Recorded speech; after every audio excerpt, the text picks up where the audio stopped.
Maybe we'll get started. Everybody ready? All right. Well, good morning. I'm Allison Kaplan from Twin Cities Business Magazine. I'm the editor-in-chief, and I'm thrilled to be with all of you today, virtually or otherwise. I'm really excited about the panel that we've assembled, some real experts who have been working overtime for their clients, for new customers, and not just dealing with crisis management, but looking ahead and what comes next and what are we learning and how do we come out of this. And that's really what we want to focus on today, rebounding from COVID-19. And I know you're going to get some great advice. Feel free, you've got a chat screen that you should see on your Zoom panel, and you can post questions and we'll try to get to those either throughout the discussion or at the end. Let me go ahead and introduce our expert panelists today. Shareen Luze is Senior Director of Human Resources for RBC here in the Twin Cities. Matt Kanaskie is Vice President of IT Sales Operations for Marco Technologies. And Brandon Koeser is a Senior Analyst for RSM. I'm going to let the three, first of all, good morning. Thank you for being here, all of you. Good morning. And for dressing up. I have to say, I've hosted a lot of panels in my time. This is the first one I've done in slippers. So there are some silver linings to what's happening right now. Very true. But you all look great. Thank you for being here. Maybe let's go around starting with you, Shareen. Just tell us a little bit before we dive into the content. Tell us a little bit about RBC here in the Twin Cities. Absolutely. Thank you. And I really appreciate the opportunity to be here today. I joke that it's COVID-19 all day, every day. My 5-year-old actually says that to me. Mommy, is it still COVID all day, every day? I'm like, yep, it still is. But really appreciate the opportunity. RBC Wealth Management here in Minneapolis is a wealth management company. We actually have 170 branches across the United States. We have a large footprint, and we're fortunate to be a U.S. subsidiary of the Royal Bank of Canada. And we provide a whole suite of wealth management and wealth accumulation solutions. Great. Matt, what about Marco? Thanks. Marco is a full-service technology solution provider. We're based in St. Cloud, and we have just over 60 locations around the United States. And we operate in 12 different states around the country currently. And we've been delivering technology-based solutions since the 70s and 80s. So a lot of time and a lot of thought around technology. Great. And Brandon? Last but not least, so RSM here locally in Minneapolis and St. Paul has an office with 600 employees, but nationally we have over 11,000 employees across 87 offices and provide audit, tax, and consulting services for the 5th largest firm in the country to do so. And I have to give one quick caveat. If you do hear a opinionated cockapoo bark in the background, that's simply the doorbell saying Amazon's dropping off another package. That is it. Don't be alarmed. That's okay. That is Zoom etiquette. Thank you for saying that, Brandon. Well, we want to focus most of our time today on moving forward. But before we do that, I think we'd love to hear from each of you a little bit about what the last month or 6 weeks have been like. Shareen, let's focus on you. Talk about, the disruption of working from home and taking care of your team. Obviously, as an HR specialist, that's your forte. Mm-hmm. Yeah, thank you. Disruption would be an understatement for what we and I think everyone experienced. Our industry was very heavily focused on being in the office and being face-to-face all of the time. And so our first big challenge was getting all of our financial advisors set up to work remotely because they came into the office. Additionally, it was how do we interact and provide the same level of service and greater given the market disruption with our clients remotely. So the first couple weeks was a absolutely frenetic run at getting everybody deployed, getting everybody set up in their remote work environment. And it surprisingly went incredibly well. We had trainers working around the clock, hosting calls and working with and walking advisors through how to use the different systems, how to get set up on remote access. I mean, things they'd never done before. Similarly, training them on how to do remote client conferences and meetings and how to run the different wealth planning scenarios through the software. And we also were inundated with very anxious calls and very anxious questions from employees because the media and everything starting to shut down. What did that mean for them individually? And it ran the whole gamut of somebody who I had several calls where a business a block away had a positive COVID-19 case and they wanted to shut down our office a block away, to somebody coming into the office who had a fever. So how do we respond to that? And Wow. it ran the whole spectrum. And the biggest key was understanding and getting to meet whomever it was that I was talking to or that we were talking to, where they were at. If they were having technology trouble, then we sit down and we talk about technology. If they were anxious about being in the office, we talk about that and how to make them feel more secure, or we set them up to work remotely. Or if they weren't being thoughtful about coming into the office and too many people are in the office, how do we help them understand that it's for the safety of everyone that they should be working remotely? So Wow. those first couple of weeks, it was running fast and furious, but it was really amazing to see how many people and how many leaders stepped up to really support our employees at every level. Well, that's great to hear. Well, speaking of technology and all of those challenges which a lot of us have been dealing with, let's turn to Matt for that perspective. Matt, what did you find from your clients and what kind of requests were you getting in the early days of this crisis? So if I were to use one word to summarize, I'd probably say reaction. And so as you heard Shareen talking about there was a quick pivot to leveraging technology that potentially wasn't used before. So that created a surge of activity for us. So in the early phases, it was all reaction. It was all our customers reacting to the work from home orders or distributed workforce. So as far as an organization, we pivoted pretty quickly because we're a technology-based company that pretty much already had work from everywhere tools in place. But all of our customers, the demand surged.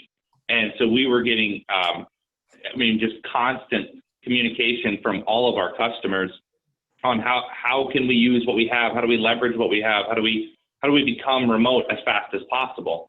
The demand surge was so high, we actually had to reorganize and redesign our service team to respond in an appropriate manner. I mean, we couldn't do our typical turnaround of, a day or two on these tickets.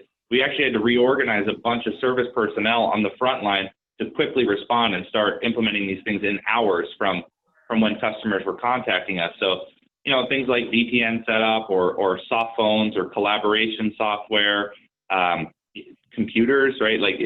There was a shortage on PCs. It wasn't as easy as, hey, I need 100 laptops like tomorrow. And everybody did.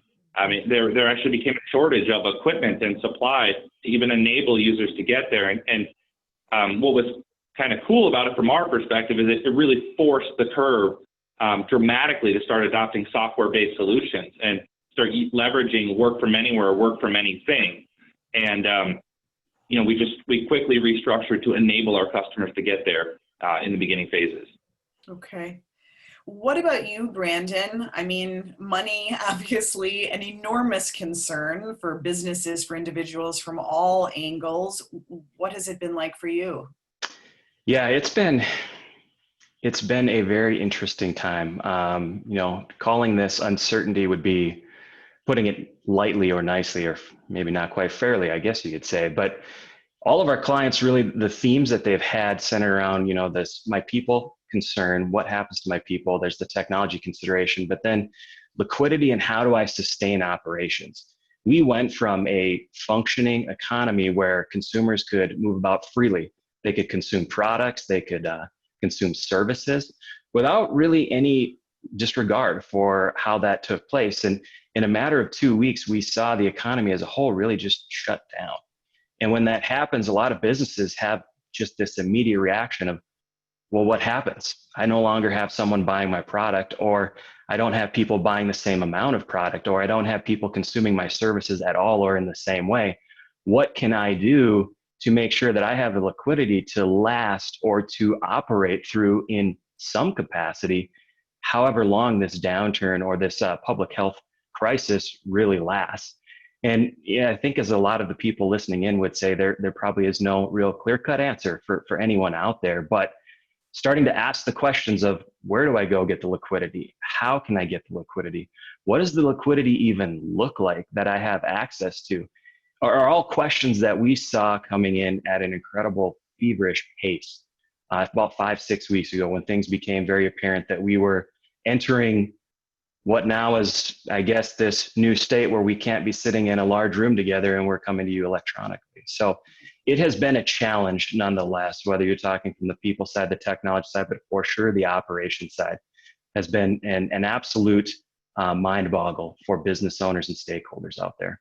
And Brandon, a quick follow-up for you right there. So much talk about the PPP, right? I mean, and new terms that we're all learning. What are you advising clients right now? We heard this week a new wave of funding available for small businesses. What should we know now today? Right. There is an alphabet soup, if you will, of funding packages and government aid out there. And the one that has been getting the most attention as of late was the Paycheck Protection Program, or the PPP.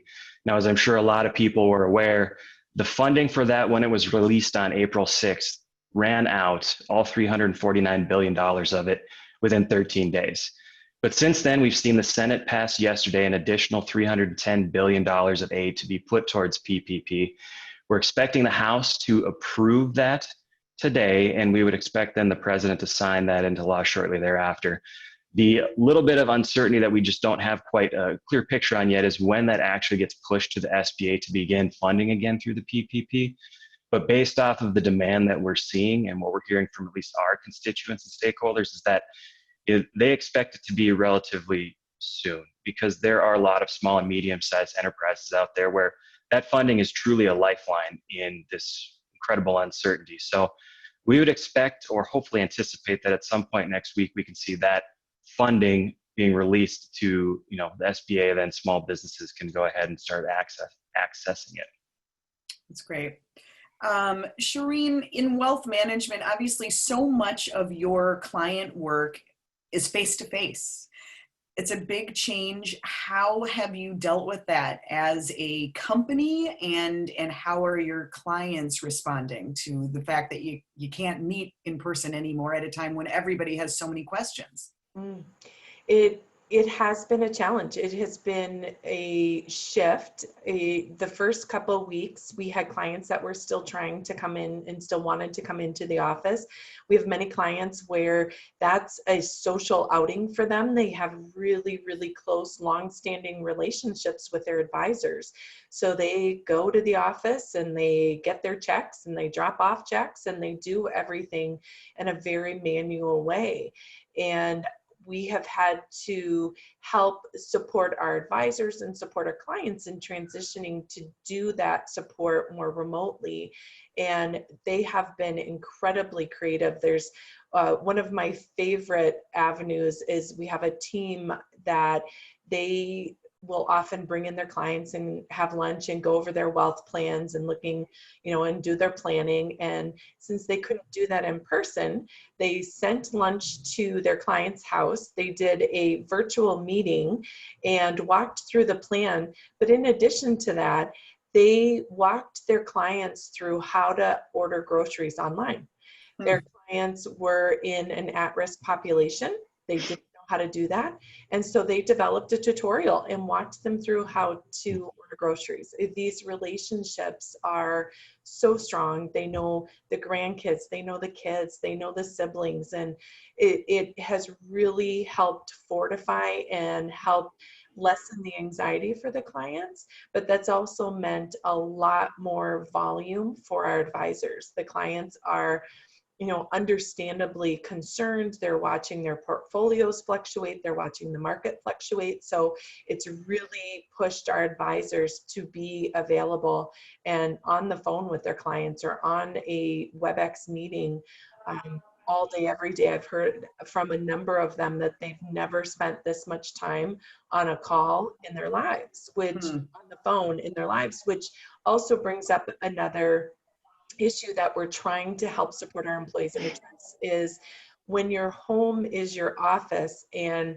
work is as stressful as it is, how do we help establish boundaries so that our employees are taking care of themselves, so that they're not giving everything of themselves to their clients with nothing left to take care of themselves and their families? Right. I think we're all feeling that. So what is your advice? What should we do?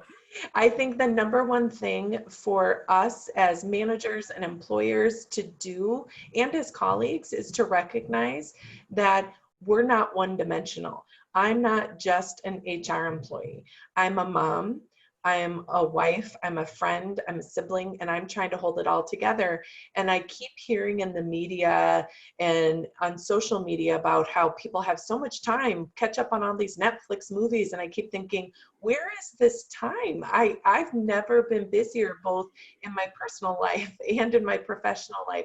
And I think we really need to recognize that with our employees, that there's a lot going on. And we rolled out a couple programs in recognition of that. And, how are we supporting our employees? When all of the schools started closing, we have a significant population that has school-aged children. And if your children are anything like mine, the idea of sitting them in front of a television, the house will not be standing after a couple hours. So what do you do? So we rolled out an additional 20-day paid days off to help employees who need to care for their children and can't work. Similarly, we have in segments of our population who can't do their jobs remotely. Their jobs went away, like receptionists or greeters in the branches. So those individuals can't work, but we don't want them to have the income insecurities. So we've committed to continue to pay them.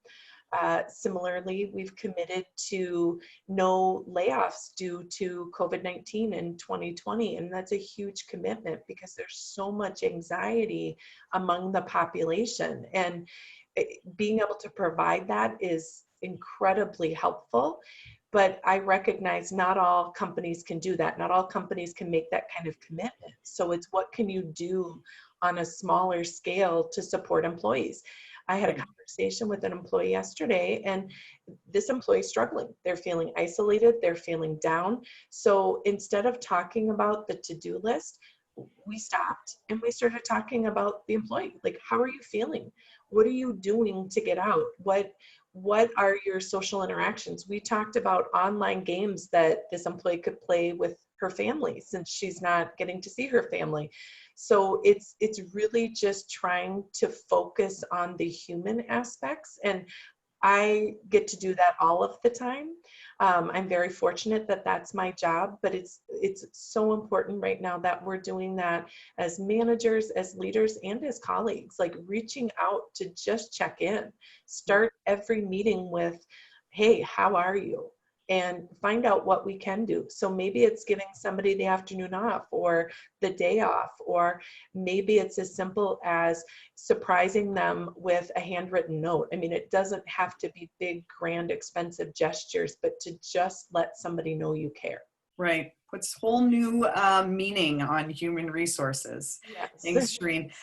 Matt, obviously technology is your business every day, all day. How has this shift of companies working from home changed the way you think about business and the tools that we need and how we do our jobs going forward? So I think first of all, the most stark contrast is moving from the thought process of nice to have, or we don't really need that, or no one's really going to use that, because that thought process was fundamentally based on everybody's going to come to the office and use all their tools. And it's immediately moved to essential, right? I mean, it is an essential service, and it was an unforeseen essential service. video conference is an essential service right now.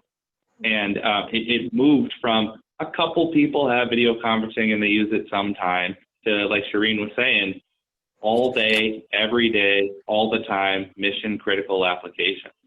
So it really did bring some of these cloud delivered distributed platforms to front and center, and the value proposition surged through the roof. So it fundamentally should change the way that you look at your technology purchases going forward and think about the unthinkable. Or, you know, these things were engineered and created for situations like this, and this is where their value shines. The companies that were already cloud distributed or cloud enabled and already had work from anywhere and remote access, this was a real simple pivot. They had already been operating and working that way. And so there really wasn't that reaction that we were talking about before. It was simply, all right, take your computer and phone home and we're good, right? But even down to some of the simplest stuff where when refreshing the fleet of computers for your end users, decide to put that camera on there, right? That was a simple decision, but many purchases didn't put cameras on. They don't need it. They don't need cameras, right? And now everyone needs cameras. And so it's really forced the adoption of video conferencing and video calling. It, again, used to be a nice to have, or we use it sometimes. And I really think it's going to drive adoption to, you know, almost 100%, because it's the way that we're engaging and relating right now. And furthermore, I think it'll now kind of move into making decisions around digitization or this digital transformation of the way that you engage your clients, or the way that you deliver services, or the way that you provide service to customers can be done digitally, can be done virtually. And we're proving it right now. Before it was always, you know, at an arm's length, or that's not what my customers want, or I don't think people are going to adopt to that. And this has just forced the adoption curve of all of these solutions that we've actually had available to us for years. Now we need them. So we're consuming them. And that pivot is turning into seeing the value quickly. Instead of the stiff arm of, I don't really need that, I don't see the value, we're all immediately realizing the value of, you know, cloud, right? You know, we've heard about the cloud for years, and this is kind of what it was built for, was to distribute to anyone, anywhere, on any device, and react to any situation. And so we're living in it right now, and I think that just fundamentally changes the way that you consume, scope, buy technology-based services going forward. And you don't see this, I mean, I think, you know, some companies could be weighing out how much do we invest in cameras or laptops or things that might get us through the next few weeks, but are we going to be using them 6 months from now? Do you see all of this technology that we're adopting out of necessity being relevant just going forward? Or is this a blip? Are we still going to be Zooming in 6 months? I think we will. I think now that we've realized the convenience and the capabilities of the platforms, you're going to second guess whether you actually do need to rush to the office to get on that conference or get to that meeting, and consider doing it virtually or doing it from the road or the coffee shop or your home, if you haven't been already. Now, I think the utilization is certainly going to go down. I mean, there's going to be a percentage of utilization that drops off. It'll probably be stark at first, too, because we're all going to rush back to being in person, just like we rushed away from being in person. So we're all going to want that. We're going to desire to get back and meet in a room again. But now, I mean, you almost can't deny that it's there. You know it exists. You've used it, and you saw you could do your job effectively. So you really have to actually think about, does it go back full speed or half speed, right? So I don't think that we're going to just stop using the cameras and the laptops and the Zoom conferencing and the cloud file sharing and all the things that we've now implemented. I think actually we should probably double down on that effort and think about how we can use that going forward as part of our core strategy, as part of the core way that you serve and deliver services to your customers. Right. I was a Slack doubter before all of this, but now I am a total believer. It's been a real lifesaver. Shareen and Brandon, I'm curious for both of you with RBC and RSM, are there particular technology tools or programs that have been lifesavers for your companies? I would say from an RSM standpoint, a lot of things that Matt has talked about, we're firm believers in. We use WebEx, which is a Cisco product, to do a lot of our video calls. And I will be honest, I was not really a fan of the video call at first, but it has worn and grown on me since. And to the point now where I've actually used it with clients. And I think, there's this humanistic element that comes into play when you can see your client face to face on a video. You know that they're talking to you from their home, and likewise, I'm talking to them from my home. It reminds all of us that we truly are in this together. And I think it helps, strengthen the relationship in a way, because you take face to face for granted. I mean, I can tell you, I can't wait to get back to the office to see my coworkers in person and my clients in person. But the reality is that may not happen just quite yet. So this is what we have, and it's helping make the most of it, because think if we didn't have this and all it was just a phone. I mean, we'd be thinking a lot differently about where we're at right now. Mhm. Shareen, what about you? Yeah, I think we've heavily utilized WebEx Teams and WebEx. And to Matt's point, I don't think we're ever going to go back to where we were in January or February. And from my standpoint, I hope we don't. I think I like to find silver linings, and there are many in this scenario from an employer standpoint and from an HR standpoint. And one of those is we have branches in we have 170 branches across the country, and we're a global organization. And I have people that I'm on calls with in the UK and Singapore. And it used to always be that the main location, so let's say Minneapolis, we're all sitting in a conference room on a conference call, and then we have the people that aren't in that conference room and they're on the call. And we never did video conferences before, so we're in a conference room having this very collegial experience, and people on the line can't hear because we're talking over each other, we're shuffling papers, and we are now recognizing what that experience was for those people on the call. And there's no longer the need or desire, I guess, to have to get on an airplane to be in person. We've demonstrated we can be effective doing this remotely. We can connect with one another remotely. And I think continuing to encourage that is really important. One, for our employee population who aren't all sitting in one location, it's a connectivity that we haven't had before. We're better at connecting now. I think additionally, it can cut down on your travel and entertainment expenses. Additionally, I think that going back to 100% of our employee population in the office, that's not going to happen anytime soon. And I hope it doesn't ever happen, because we've now demonstrated we don't have to be in the office. If an employee wants the flexibility, granted, I think most of us are right now thinking, just get me back into the office. But after a few days, you'll go, oh, wow, I really liked working in my pajamas or being able to throw in that load of laundry. And we can now continue to embrace that, which also has the end result of reducing our real estate footprint. Can we reduce our office sizes? Can we reduce how much property we have to rent or we have to pay for? So I think that we should encourage continuing to use all these various forms of technology to enhance the connectivity, but also to realize some cost savings and to also really allow greater flexibility. And in the industry I work in, we haven't always been great at that. And now I think we can be much, much better, and people will be much more receptive to it. Yeah, I think that's a hot topic in a lot of office-based industries. In fact, we have a question that just came in that was similar to my next question.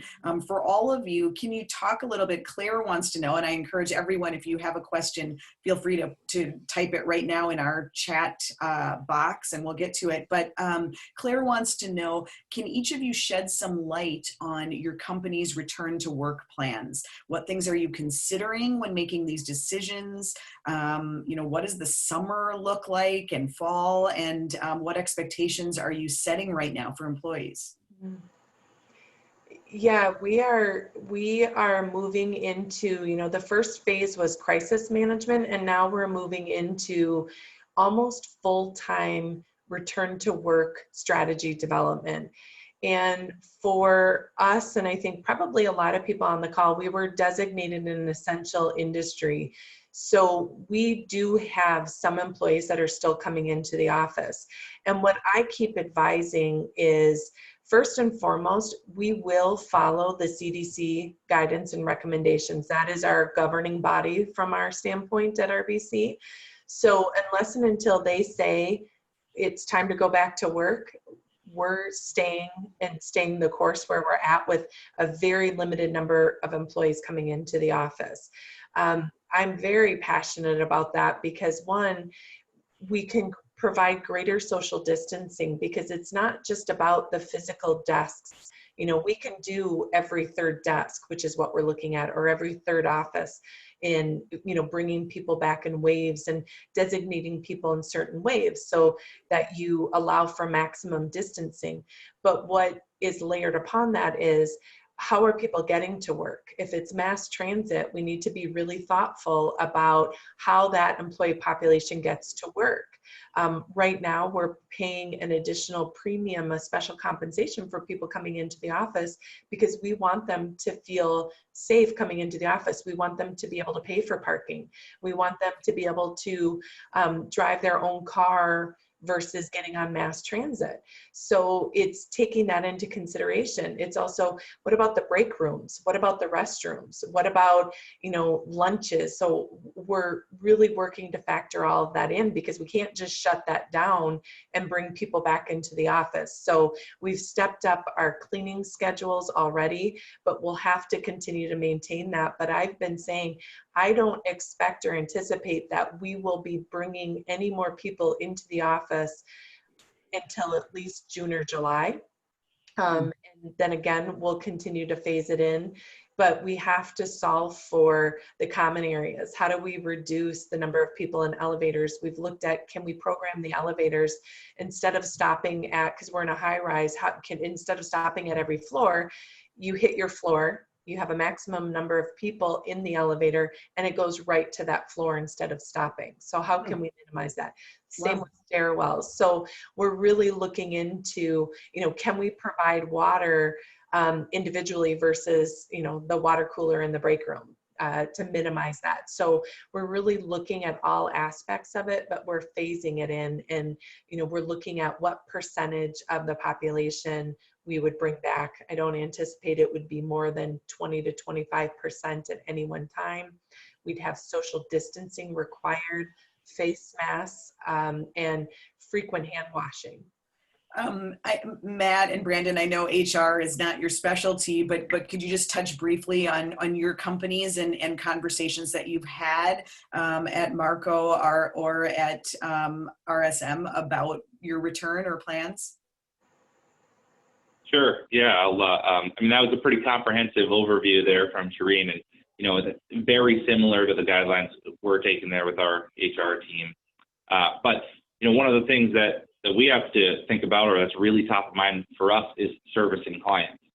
We have a field technical service team that big part of their job was traveling around and going in and out of customer sites repeatedly, and going from one customer to another customer to another customer. So they could be transported between those facilities. So basically taking those cleansing guidelines, if you will, and amplifying them 5x because of the risk that we present of leaving one customer facility and going to the next customer facility and going to the next customer facility. So things like disposable protection per customer engagement, and then proof of disposal and proof that it's being unpacked and new at the customer site, all in front of their building. I mean, there's just these additional measures you have to take to validate, or you have to get your temperature taken before you walk in, and things like that, where you have to validate that you're kind of clean upon entry, and then you can fulfill the service work or whatever it is, because we're installing physical components or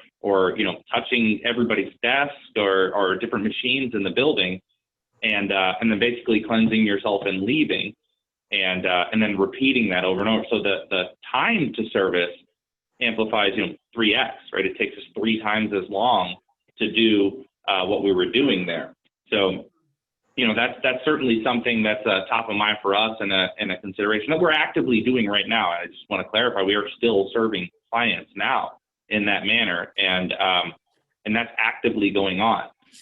There's also the flip side perception of it, which is, hey, what better time to refresh network infrastructure when no one's in the office and they don't have the demand on all of the assets. So we no longer have to do it after hours or wait till Saturday or whatever. So, there's also the opportunity to go do it while no one's there. So since all the employees are gone, it's probably a good time to send in a couple technicians to get a couple things done. Right. Brandon, real briefly, anything for RSM? Do you think you're going to be back at the office this summer? It's a fluid situation, to say the least. And I think what Shareen and Matt brought up kind of hit a lot of the questions that are being asked right on the head. I'm optimistic that maybe offices will open up at some point over the summer, but I think the reality is a lot of employees are truly only going to go back when they feel safe, as to Shareen's comments. So I'm hopeful, but at the same time, we are in a public health crisis, and health is obviously of the utmost importance to everyone's people. So we have a couple good questions from our audience that I want to get to, and encourage others to post them in the Q&A or the chat. But one that I want to make sure we hit on for you, Brandon, in particular, when we talked the other day, you were talking about helping clients stress test and think about different scenarios for their businesses. What does that mean? Can you walk us through that a little bit, or things that we should all be thinking about for our businesses? yeah, certainly. Stress in and of itself is just a very negative word. Everyone talks about how stressed they were when we had to move to this arrangement, and now you're talking about stress testing my operation. Stakeholders and business owners are quite frankly saying, I'm already stressed enough. But it is important to think about what is happening around your business, those that are purchasing your product or were purchasing your product, consuming your service.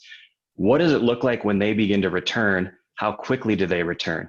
And it comes down to possibly looking at it in 3 ways. What is a long-term impact? So Governor Walz, I believe, said on Monday or Wednesday, he doesn't see potentially this normalcy returning in full for 18 months. So if that's your worst case scenario, you want to look to what does that look like?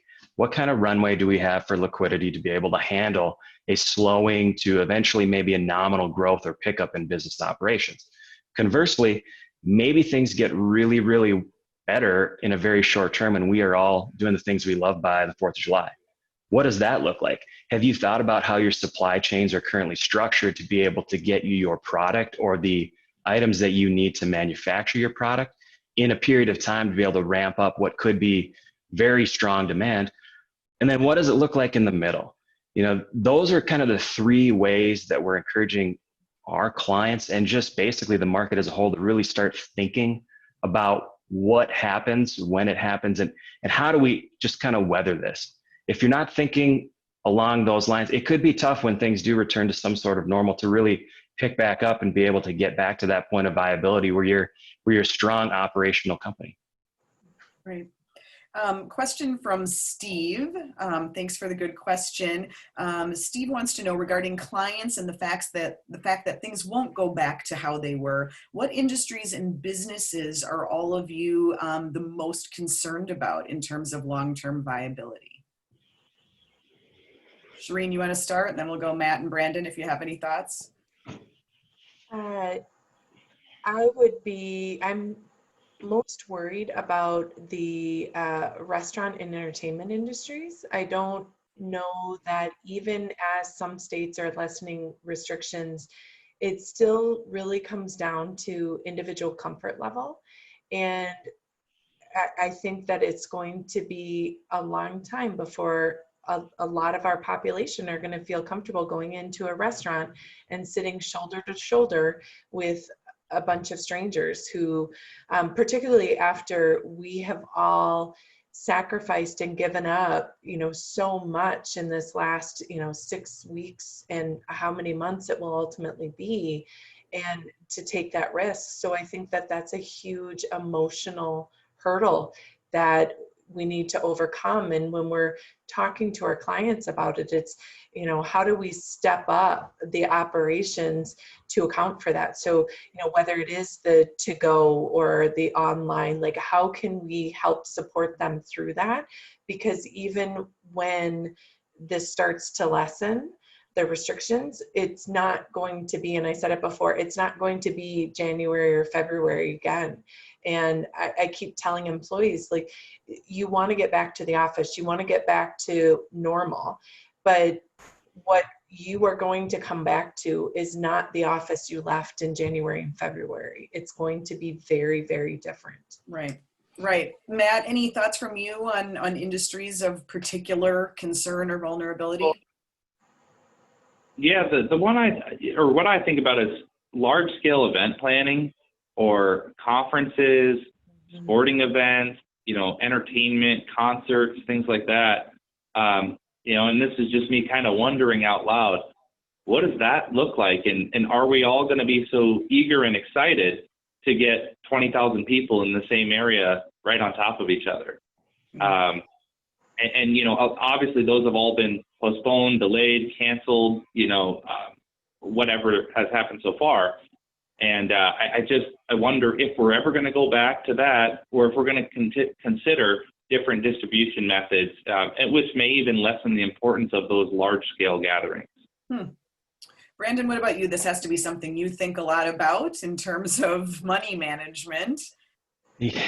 Yeah, you know, everyone's brought up definitely at-risk sectors or industries. I think, you know, you look at things tied to hospitality and leisure and to certain aspects of retail and possibly consumer products, industrial production. There's a genuine concern there with all, just given the changing consumer behavior and how we are reshaping our patterns in terms of consumption and purchasing. I think you just look at hospitality and leisure, for example. You know, all of the major theme parks in the country are shut down right now. You can't go to Walt Disney. But think of all of the other services or companies out there that help in getting people to Disney, like the airline industry or other transportation industries. You know, for example, I was looking at data last week. I believe it was Thursday, but last week, Thursday, there was less than 100,000 people that passed through our airports in this country. Contrast that with 1 year ago that day, it was 2 million people.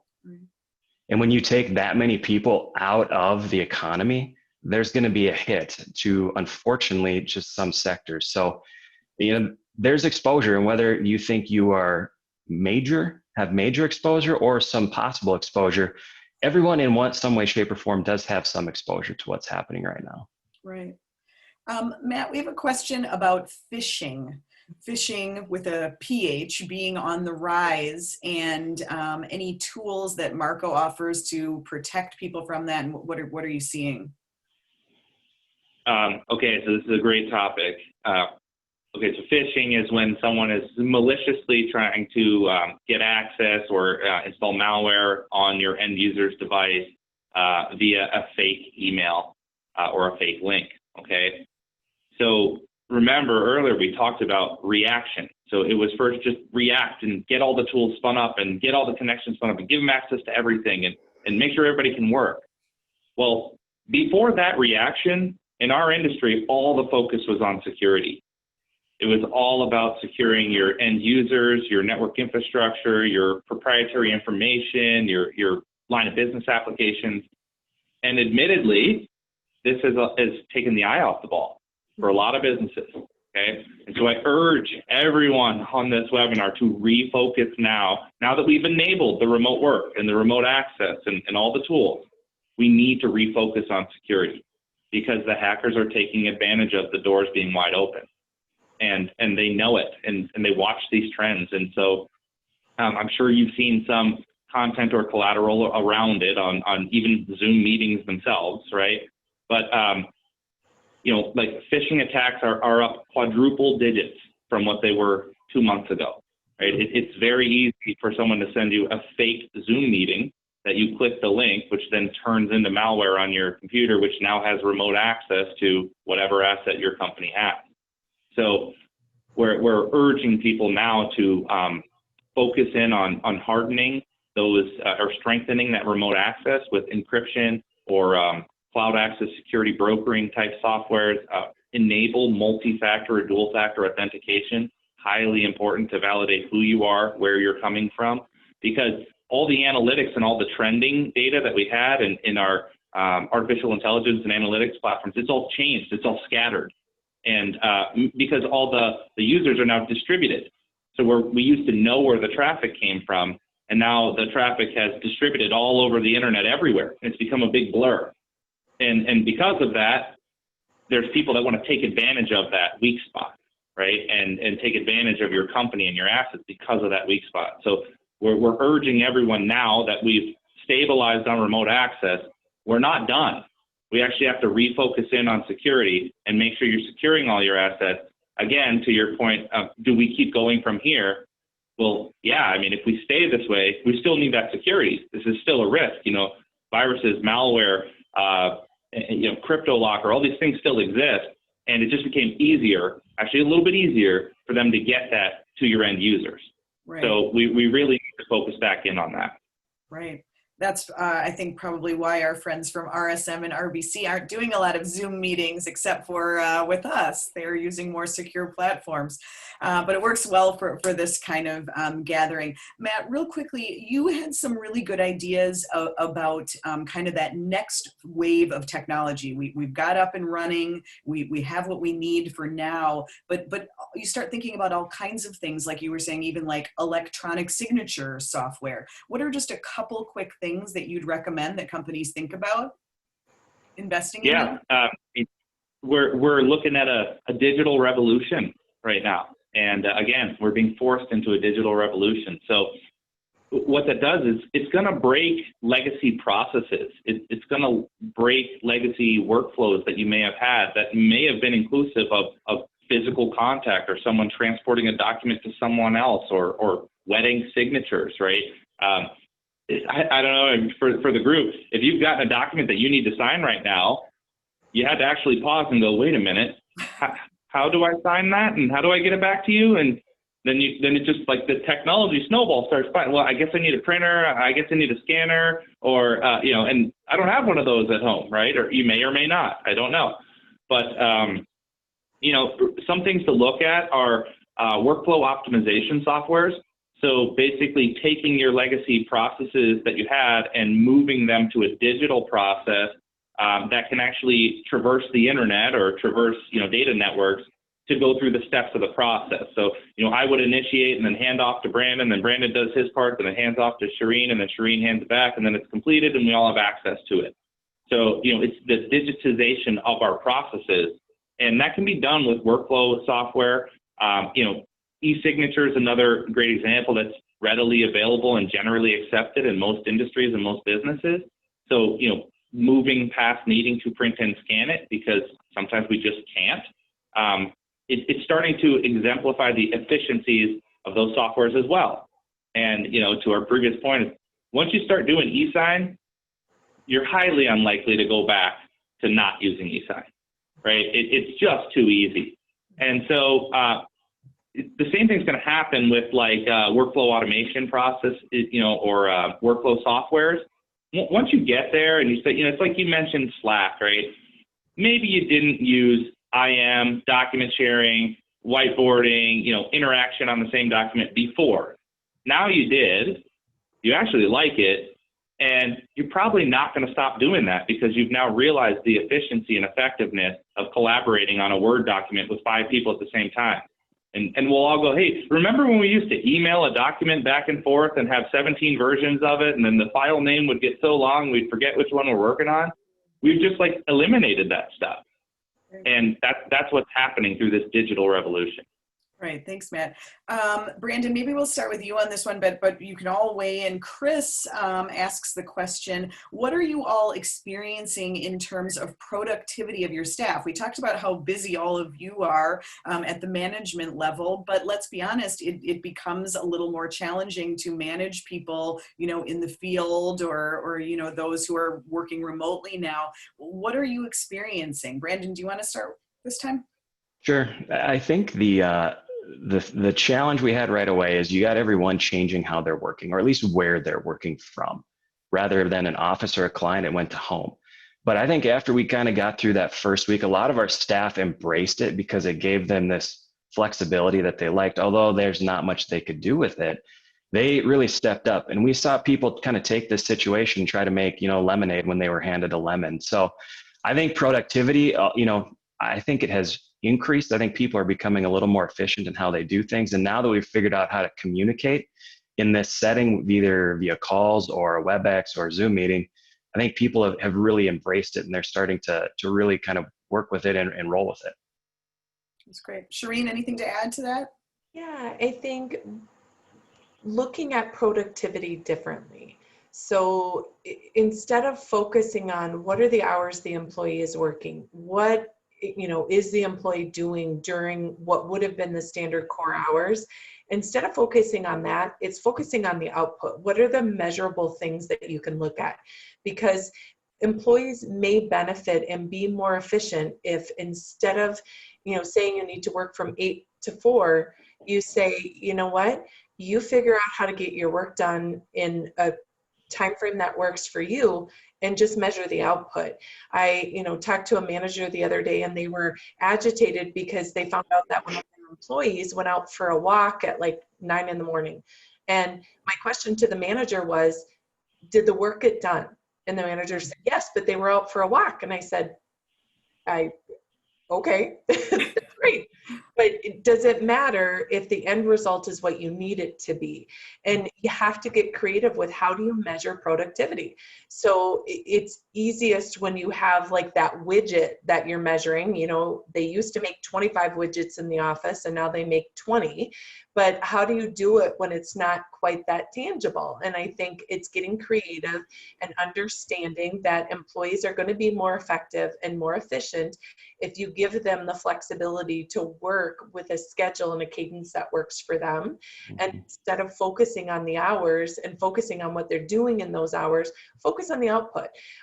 Give them the list of things that you're asking them to do, and then tell them the time frame by which they need it done. And don't micromanage or get involved in how they go about doing it in the order they do it in, because certainly you're super busy. You don't need or have the time to be doing that. So just give them the flexibility. And as always, if they don't step up, then you step in. But I would err on the side of giving them the flexibility, especially if they're managing caring for an elderly parent or a child, or all the dynamics that people are dealing with right now. The 8 to 4 time frame may not work best for them. So be flexible. Matt, any quick thoughts to add to that before we do our last question? Just I'll do a quick little blurb on that. So, back to those productivity softwares or the tools that we have. Well, guess what the great thing is? They all come with analytics and visibility to who's doing what. I mean, they're down to, we can see the last time you touched the keyboard, right? So, you actually have probably more visibility in a virtual world than you had in an office world. And we're all just starting to realize these capabilities, that we have more data, more analytics, more visibility into productivity and actual moving the workload. It's not about time. I 100% agree with Shareen. It's not about time. It actually never has been about time. It's about workload. Can you get the project done? Can you get the delivery to the customer? Whatever it is. And so these tools that we all have and we're all using, you can see their calendar. You can see the last time they collaborated on a document. You can see their activity in a CRM or ERP system. So you can actually, without even talking to them, see if they are working. Right. Final question. This has been really so great and so insightful. A lot of good takeaways. Any last words of advice? Things that we should all be planning for now, reprioritizing, or just thinking about the coming months and even beyond. Shareen, let's start with you. Yeah, a couple things. I go back to the human aspect of it, and that's take the time to reach out, take the time to connect. Because you need that workforce, you need those employees in 6 months and a year. And what you do right now will determine their engagement level, their productivity level, and their dedication to the company. So take that 2 minutes, 5 minutes to check in to see how they're doing. Send them an email, send them a joke, whatever it is, but just to make that connection to help people feel connected. And then the other piece is, I know that so much of what we've talked about is gloom and doom, and we're not going back to where we were. But what I keep focusing on is we will have a vaccine. We may not have it next week, but we will get a vaccine. And when we get that vaccine, I think our world will look very, very different, and a lot of the anxiety and the concerns that we have now will be gone. Once we have that and we have effective treatments, I think we'll start to be able to breathe a sigh of relief and get things back to the normal that we're used to. That sounds great. Matt, what about you? Things to think about and plan for? Yeah, one of the things that I would say, again, in keeping employees engaged, motivated, and productive, I'm sure we all have projects or things that have been nagging and lingering for a year, 2 years, 3 years. Like, gosh, we have to clean up that file folder, or we got to reorganize the way we engage this. We have to redo this training document, or whatever it may be. Now's the time to allow your employees to go do that and still consider it productive work. Because, maybe their primary workload is down 50%, but we've got people that want to work and they want to help and they want to, keep engaging with the company. We've all got task lists a mile long of stuff we just didn't get to because where it weighed on the importance scale was just, well, it's more important to serve the customer than clean up the database, right? So before you go to layoff or furlough or something like that, consider some of those lingering tasks and putting people to work on that, because again, when we come out of this, come out stronger, better, more efficient, faster, more productive, that's going to help you get there. So it's a good time to clean up shop, if you will, and get everything aligned and get everything cleaned up so you can come out stronger, fresh start. Brandon, we'll let you have the final word. I think the big thing is take some time to actually think about what does the reality look like when we come out of this. If, for example, you may need to pivot and think of how we can serve our customers, our clients better, consider that. An example of that would be if you have a particular product that requires a very physical operation, meaning someone has to actually come into a store to buy your product or to see it, what digital alternatives or channels are out there for you to get your product to a consumer? Maybe investing in your website, maybe investing in your supply chain and how you deliver things in a virtual setting is a good first place to look to, depending on your organization. But really take a look at, okay, this is how we've operated historically. Is now the time to possibly change that and think about how we can operate when we return to a new normal? Right. Well, fantastic information today. Thank you all for your time and your expertise and your thoughtful advice. We want to thank our sponsors, Marco Technologies, RBC Wealth Management, and RSM for joining us today. And to Shareen, Matt, and Brandon, thank you so much. We're getting a lot of great feedback in the chat. Hope you can all see that from people appreciating your time and expertise. If you didn't get to watch the whole thing or you want to share this, we're going to make a recording available to others who want to benefit from all of your expertise. Thanks to all of you, and be well out there. Thank you. Have a great day. Well. Bye.